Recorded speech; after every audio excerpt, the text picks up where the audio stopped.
भारत दुनिया के उन देशों में शामिल है जो डिजिटल भुगतान और डिजिटल अर्थव्यवस्था के लिए कई परिवर्तनों के दौर से गुजर रहे हैं। इन परिवर्तनों के बीच भारत ने डिजिटल पेमेंट की दिशा में एक महत्वपूर्ण मुकाम हासिल करते हुए अपने पिछले 6 सालों के रिकॉर्ड को तोड़ दिया है। डिजिटल पेमेंट में दुनिया के कुछ विकसित देशों को अभी भी समस्या आ रही है, तो वहीं डिजिटल एसेट क्रिएशन में भारत वर्ल्ड लीडर बनकर उभरा है।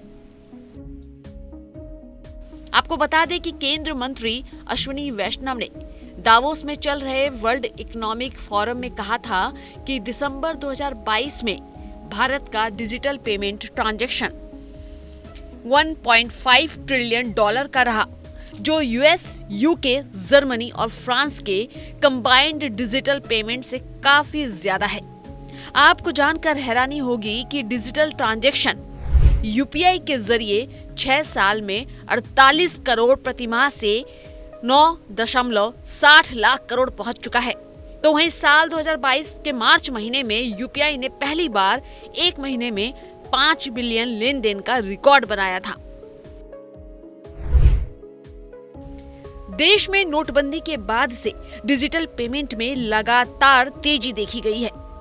8 नवंबर 2016 को हुई नोटबंदी से पहले जहां 48 करोड़ रुपए हर महीना डिजिटल पेमेंट होता था, वहीं 6 साल बाद अब 9.60 लाख करोड़ का पेमेंट हर महीने यूपीआई के जरिए हो रहा है। आपको बताएं कि साल 2016 में 48 करोड़ हर माह डिजिटल पेमेंट का ट्रांजैक्शन हुआ और मार्च 2022 में ये अमाउंट बढ़कर 9.60 लाख करोड़ तक पहुंच गई।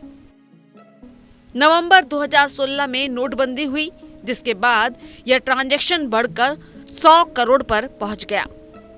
तो वहीं एक महीने में इसमें 7 गुना की तेजी हुई और दिसंबर 2016 में यूपीआई पेमेंट 707 करोड़ पर पहुंच गया। जनवरी 2017 में यह बढ़कर हर महीने 1696 करोड़ रुपए पर पहुंच गया। समय बदलने के साथ साथ हमारी आदतें और रहन सहन का तरीका भी बदल जाता है। वर्तमान विज्ञान और तकनीक के युग में बदलाव की गति और भी तेज हो गई है। ऐसे में किसी वस्तु या सेवा के बदले भुगतान में भी तकनीक का आना स्वाभाविक है।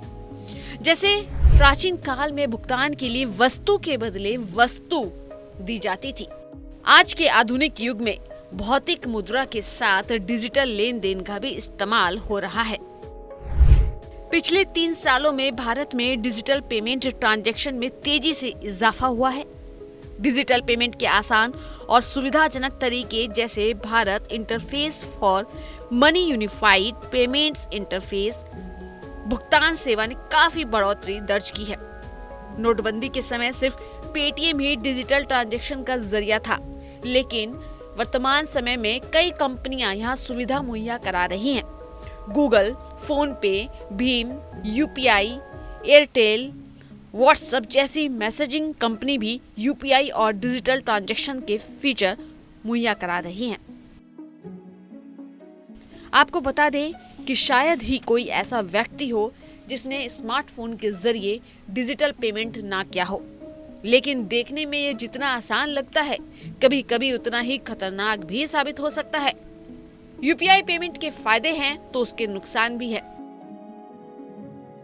आपको डरने की नहीं बल्कि सतर्क रहने की जरूरत है।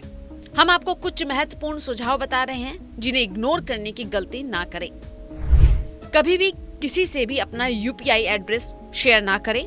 एक मजबूत स्क्रीन लॉक सेट करें। अनवेरिफाइड लिंक पर क्लिक ना करें या फेक कॉल भी अटेंड ना करें।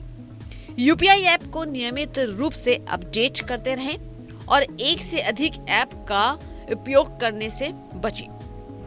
यूपीआई ने देश में कैशलेस इकोनॉमी को बढ़ावा दिया है और डिजिटल लेन देन आसान बना दिया है।